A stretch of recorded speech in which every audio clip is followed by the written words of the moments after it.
Hello, been a few days since I've done an update to the GXP. I've done some code reading here and there and come up with 13, sometimes 16, 17 codes, and so I thought I'd start clearing some of them out of the way. I noticed there's 4 oxygen sensor errors, so I thought I'd start working on that. First thing I did is I took the cover off the fuse box here, and I looked up the fuse. Let's see, where are they? Right there. It says emissions 1 and emissions 2, and I checked both of those 15 amp fuses, and emission 1 fuse was blown, so I replaced that with a 15 amp fuse, and that's now good.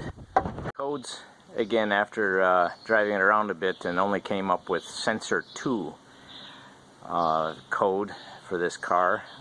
This is the 5.3 liter GXP, so it only has 2 sensors. There's one on the upstream side and one on the downstream side, and sensor 2 would be the downstream past the catalytic converter, and so that's the one we're going to replace today. I put together some of the items I'm going to need. A 7/16 wrench, that's what fits on there.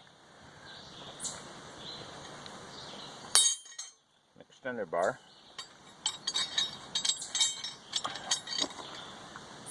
Put it on there like that and you get a lot more length. Some cutters to cut the wire off the old sensor. I guess I'm eating some Dutch licorice, so my mouth starts eating with my mouth full. I picked up a Bosch sensor, a pretty good brand, and that's the part number for the downstream.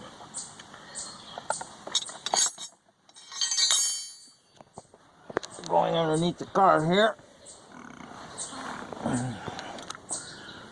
There we have the little tie wrap I disconnected, and then we're going to pull this connector out and see if the new connector fits directly in there.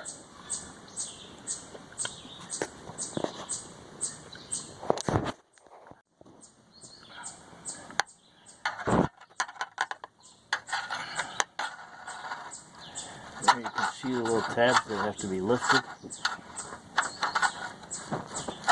Get that one out. Okay, there are the 2 connectors, the new one and the old one, new one on the right, and they are exactly the same. They're pinned out the same, so I can go ahead and cut the wires off, but if you still don't feel comfortable with doing that, you can put the wrench over top of the plug. Okay, I put the wrench on. It is a little bit tight there with that heat shielding. I put my extension on there, and it came loose pretty easy, so that was nice. So now I can probably use the open end and flip it. If I had a ratcheting 7/8, that would probably be the easiest, but we're just going to work its way out.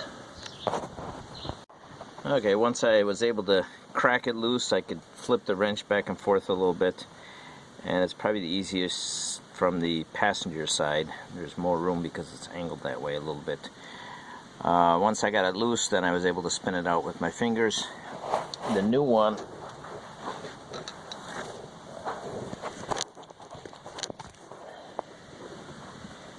does have some anti-seize on it, which is nice. It's ready to go.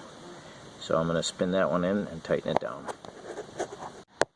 Okay, so the new plug is in there, and I've pushed the heat shielding on the wires back up against the plug. Now, I never took the safety clip out of that, so I can tell this has been replaced before.